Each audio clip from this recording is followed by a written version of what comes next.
Un enfant parle, un adulte écoute, un parent tremble, et soudain, tout bascule. Mais quand la justice tarde à protéger, qui protège ceux qui ne savent pas encore se défendre?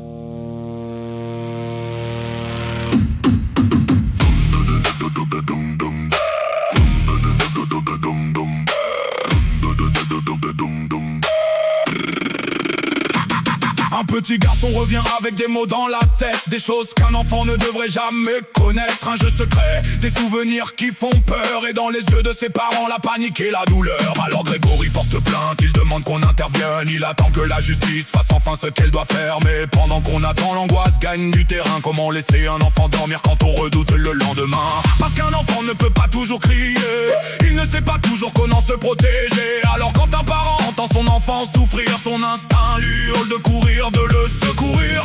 On nous dit faites confiance à la justice, mais combien de temps faut-il attendre quand un enfant est en danger?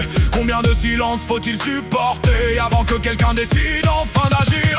Où est la justice quand nos enfants ont peur? Où sont les réponses quand ils portent leur douleur? 17 ans pour celui qui a perdu le contrôle, mais combien pour celui qui détruit une enfance, une âme, une parole? Où est la justice? Dites-moi où elle est quand les victimes grandissent avec leurs blessures à jamais. Ne sait pas se battre contre un adulte, alors qui protégera ceux qu'on abandonne dans le doute. Ce voisin avait déjà été condamné auparavant, 37 mois avec sursis pour des faits sur un enfant, une interdiction de contact avec les mineurs. Mais derrière ces décisions, combien reste-t-il de peur? Une autre plainte arrive avant le drame, une autre famille porte elle aussi son alarme. Et pourtant les questions restent sans réponse, pendant que dans les quartiers l'inquiétude s'enfonce. Puis vient ce jour où tout devient incontrôlable, une colère immense, une douleur insupportable. Grégory franchit une ligne qu'on ne peut effacer. 17 années viennent maintenant le condamner. Je ne dis pas que la violence est la solution, je dis qu'il faut entendre la racine de l'explosion. Car derrière chaque fait divers, derrière chaque condamnation, il y a parfois des arrières perdues dans l'administration.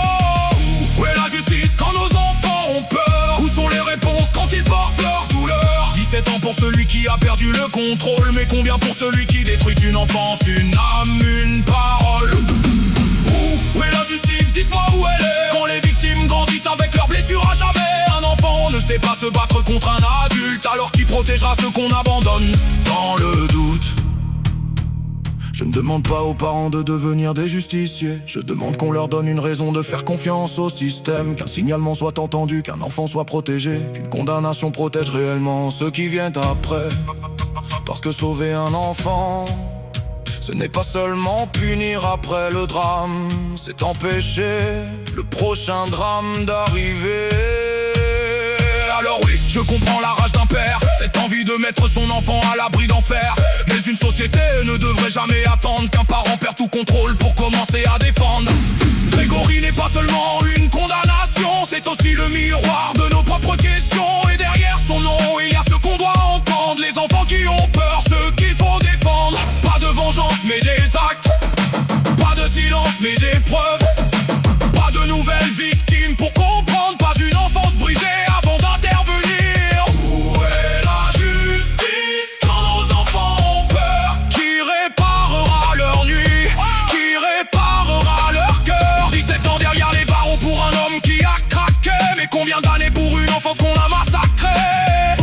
Où est la justice? Dites-moi où elle est. Qu'elle protège les enfants avant qu'il ne soit trop tard désormais. Parce qu'un enfant devrait grandir sans apprendre à peur, et qu'aucun parent ne devrait choisir entre attendre et devenir protecteur pour nos enfants, pour ceux qui n'ont pas les mots, pour ceux qu'on n'a pas entendus, que plus jamais une famille n'ait à crier, pour qu'on protège son enfant.